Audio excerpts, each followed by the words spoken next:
Ym mis Tachwedd, bydd yr etholiad ar-lein mwyaf i bobl ifanc yng Nghymru.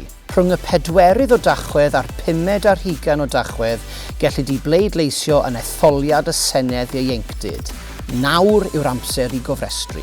Gall unrhyw un rhwng 11 ac 17 oed sy'n byw neu yn cael ei addysg yng Nghymru i bleidleisio.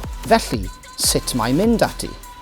Cer i wefan www.seneddieuenctid.cymru i gofrestru. Clicia ar Cofrestru i bleidleisio.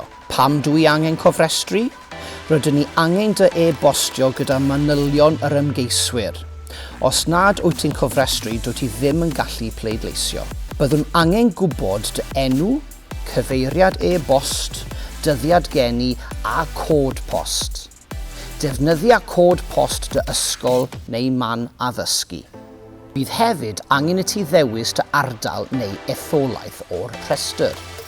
Gellid i fynd ar y we i ddarganfod dy etholaeth trwy ddefnyddio cod post. Trwy roi dy rif ffôn symudol, gellid i gael y wybodaeth ddiweddara. Ar ôl i ti gofrestru, cadw dy lygad ar agor am e-bost i gadarnhau pwy wyt ti. Yna, ym mis Tachwedd, fe gei di e-bost gyda dolen i weld ymgeiswyr ar gyfer dy ardal.